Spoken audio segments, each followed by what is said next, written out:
السلام علیکم ورحمۃ اللہ وبرکاتہ۔ کیسی ہیں آپ؟ سب خیریت سے ہیں؟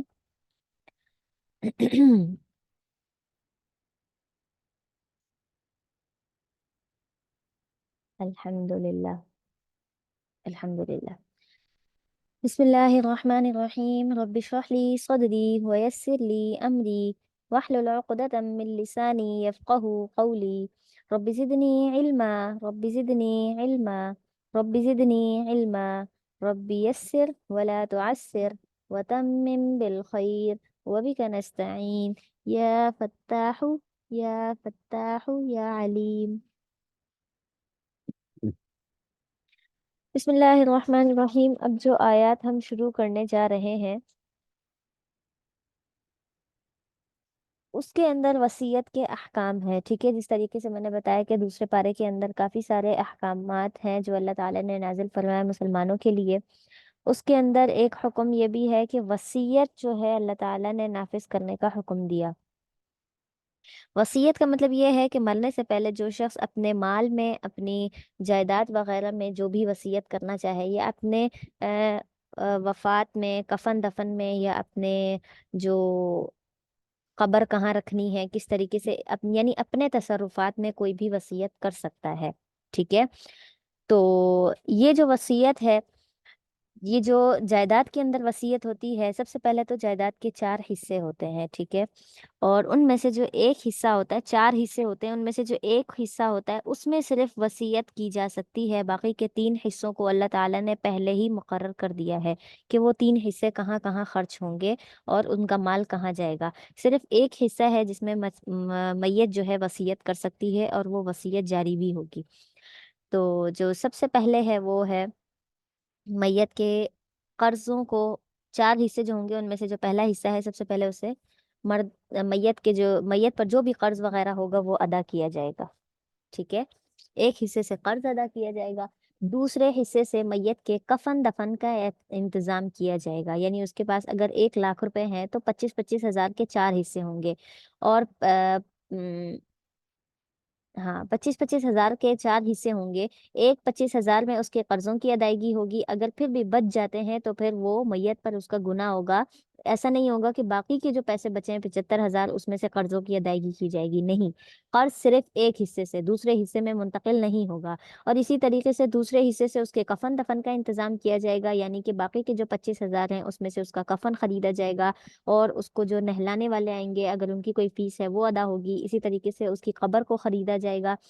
یہ سارے جو معاملات ہوں گے ان سب کے لیے باقی کے 25,000 خرچ ہوں گے۔ باقی بچے 50,000، تو ان میں سے جو تیسرا حصہ ہے 25,000، اس میں ورثاء کو تقسیم کیا جائے گا، یعنی وہ جو 25,000 ہیں اس میں بیٹا بیٹی بیوی کو سب کو حصہ دیا جائے گا، وہ حصہ جو شریعت نے مقرر کیا ہے۔ شریعت نے کہا ہے کہ بیٹے کو آدھا حصہ دینا ہے، مطلب یہ ہے کہ وہ جو 25,000 ہیں اس کے 2 حصے ہوں گے 25,000 کے، تو ایک حصہ بیٹے کا ہوگا، باقی جو آدھا حصہ ہے اس میں سے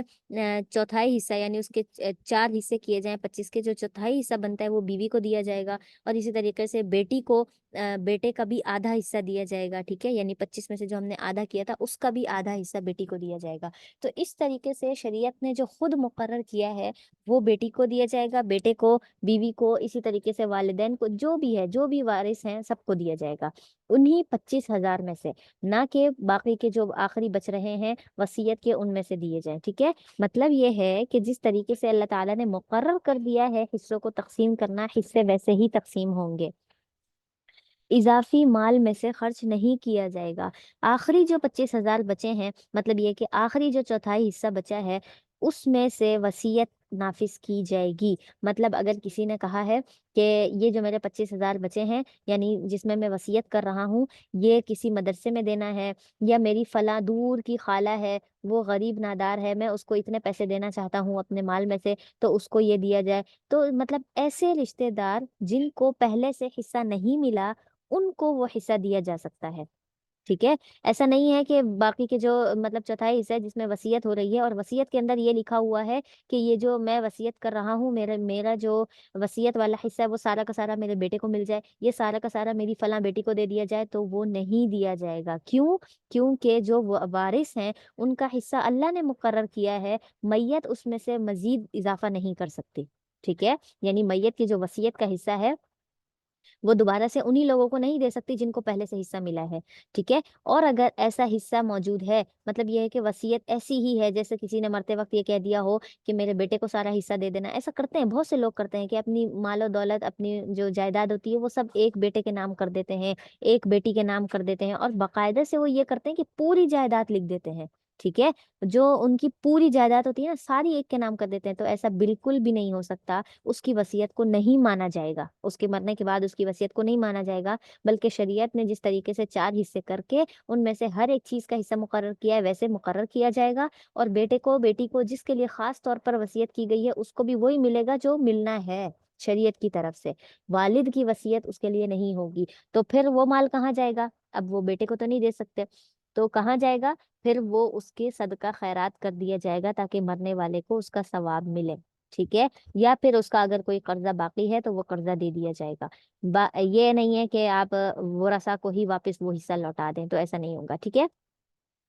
اچھا، تو آیت میں ہے کتب علیکم، تم پر فرض کر دیا گیا ہے، اذا حضر احدکم الموت، اذا حضر جب حاضر ہو جائے، احدکم تم میں سے کسی ایک پر، الموت موت، اگر تم میں سے کسی ایک پر موت طاری ہو جائے، موت آ جائے تمہارے پاس، تو تم کیا کرو؟ ان ترک خیرا، اگر تم کوئی چیز چھوڑ دو، خیرا کا مطلب یہ ہے کہ یہ مال کہا گیا ہے اس کو، خیرا کو، اگر تم کوئی چیز چھوڑو یعنی مال چھوڑو، الوصیتو تو وصیت کرنا اس میں، یعنی کوئی مال چھوڑو تو اس میں وصیت کرنا۔ اب یہاں بتایا کہ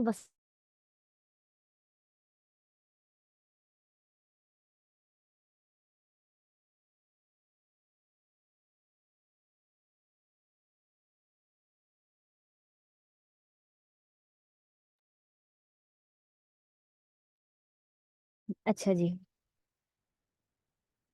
ہاں جی، تو ایسا نہیں ہے کہ اچھا یہاں پر جو آیت ہے ہم جو ترجمہ کر رہے تھے، کتب علیکم، کہ تم پر فرض کر دیا گیا ہے، اذا حضر احدکم الموت، جب تم میں سے کسی ایک کو موت آ جائے، ان تراک خیرا، اگر تم نے مال چھوڑا ہے تو الوصیت اس میں وصیت کرنا، یعنی اپنے مال کی وصیت کرنا۔ اب یہاں پر اللہ تعالیٰ واضح کر رہے ہیں کہ وصیت کس کے بارے میں کرنی ہے۔ کیوں؟ کیونکہ جو وارث ہے نا، وارثوں کا حصہ تو اللہ تعالیٰ نے خود ہی مقرر کر دیا، تو ان میں سے بیٹا بیٹی یہ سب آ جاتے ہیں، لیکن والدین کے لیے وصیت نہیں ہوتی، کہ سوری والدین کے لیے حصہ نہیں ہوتا۔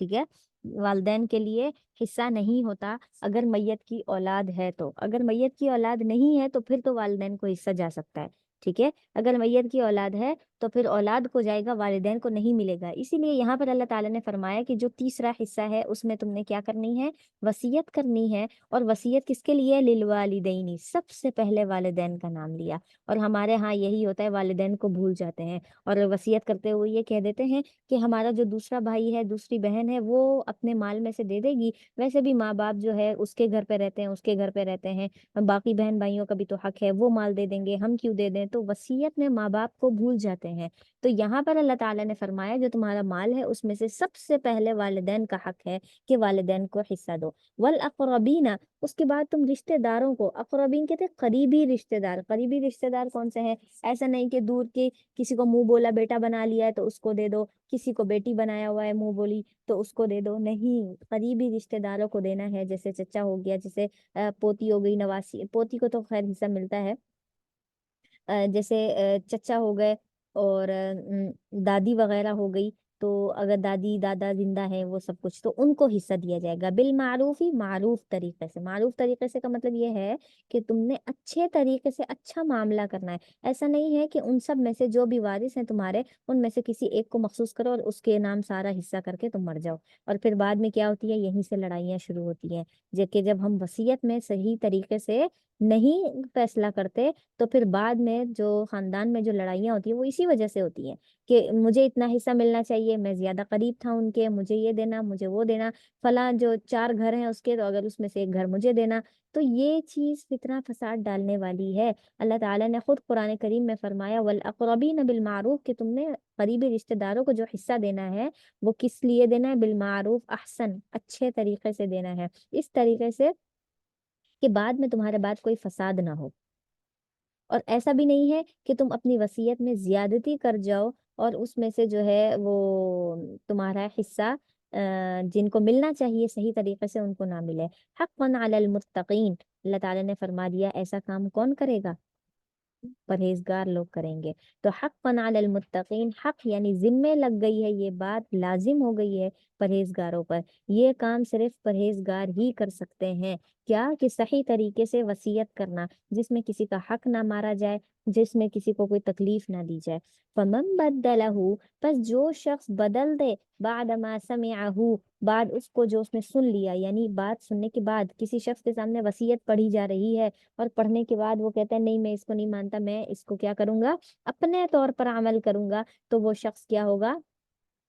اس کے لیے کیا ہے؟ فَإِنَّمَا إِثْمُهُ، پس اس کے لیے تو گناہ ہے، جس نے وصیت کو تبدیل کر دیا اس کے لیے گناہ ہے۔ عَلَى الَّذِينَ يُبَدِّلُونَ، کس کو گناہ ہے؟ عَلَى الَّذِينَ، ان لوگوں پر، يُبَدِّلُونَ جو اس کو تبدیل کرتے ہیں، وصیت کو جو لوگ تبدیل کرتے ہیں ان کے لیے گناہ ہے۔ اور یہ میں کہتی ہوں آج کل کے بھائیوں پر، جو آج کل اپنی بہنوں کا حصہ غصب کر لیتے ہیں، کہتے ہیں تمہارا کیا حق ہے، تمہاری تو شادی ہو گئی، تمہیں تو سسرال کی طرف سے ملے گا، تمہیں تو شوہر کا حصہ ملے گا، شوہر تمہیں سب کچھ دے رہا ہے، یہ ہے وہ ہے، تمہیں کھانے پینے کی کیا کمی ہے؟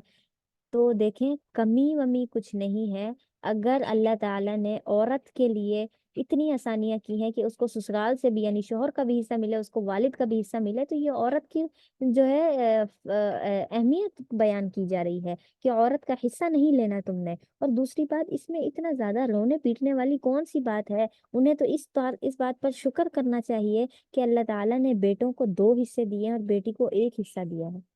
بیٹوں کو 2 اور بیٹی کو 1 دیا ہے، پھر بھی وہ کیا کرتے ہیں؟ جو 1 حصہ بہن کا ہوتا ہے وہی لینے کی کوشش کرتے ہیں۔ اور ایسا نہیں ہے کہ میں صرف ایسے بات کر رہی ہوں، حقیقت میں ایسا پایا جاتا ہے، اور بہت دیندار گھرانے ہیں، سمجھدار پڑھے لکھے لوگ ہیں، جو والدین کے مرنے کے بعد کیا کرتے ہیں؟ بہنوں کی وراثت پر قبضہ کر لیتے ہیں اور پھر ان کو رلاتے ہیں۔ تو ایسی ایسے لوگ کیا ہوتے ہیں؟ برباد ہوتے ہیں پھر، چاہے وہ بہنوں کا حصہ لے لیں لیکن ان کو زندگی میں خوشی اور سکون نہیں ملتا۔ ٹھیک ہے؟ ان اللہ سمیع علیم، بے شک اللہ تعالیٰ سننے والا اور جاننے والا ہے۔ کیا سننے والا ہے؟ وہی جو وصیت تمہارے سامنے پڑھی جا رہی ہے وہ اللہ نے سن لی ہے، تو اگر تم اس کو بدل دیتے ہو تو اللہ تعالیٰ جاننے والا بھی ہے، اس کو معلوم ہے وصیت میں کیا تھا اور کس طریقے سے اس میں تبدیلی کی جا رہی ہے۔ ٹھیک ہے؟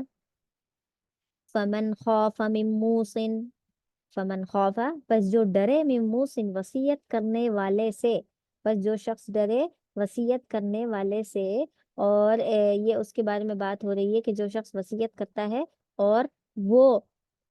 ڈرتا ہے اس چیز سے، کس چیز سے؟ جنافن، طرف داری سے، یعنی کسی ایک کی طرف داری کرنا، جیسے میں نے ابھی بتایا کہ کسی ایک بیٹے کو، ایک بیٹی کو، یا ایک رشتہ دار کو مخصوص کر کے کہہ دینا بھائی میں نے تو اس بیٹے کو کیا کر دیا؟ اللہ تعلق کر دیا۔ ہاں، یہ بہت اہم مسئلہ ہے کہ ایک وصیت میں نا ماں باپ یہ لکھ دیتا ہے، ماں لکھ دیتی ہے کہ میرا جو فلاں بیٹا ہے اس نے میری بہت نافرمانی کی، فلاں فلاں بہت تکلیف پہنچے، کچھ بھی ہو، کچھ بھی ہو، میرا جو فلاں بیٹا ہے اس کو میں وصیت سے کیا کرتی ہوں؟ آگ کرتی ہوں یا آگ کرتا ہوں،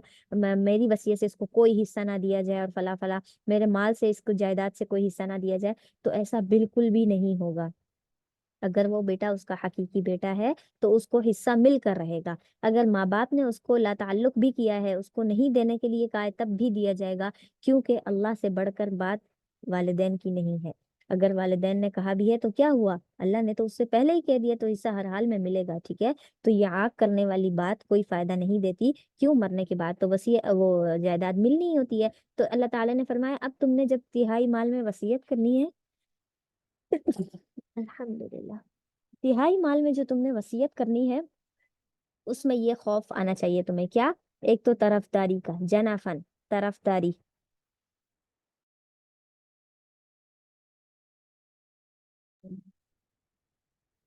جنفن، کسی کی طرف داری کرنے سے اس کو ڈرنا چاہیے، او اسمن، یا گناہ سے، یعنی کوئی ایسا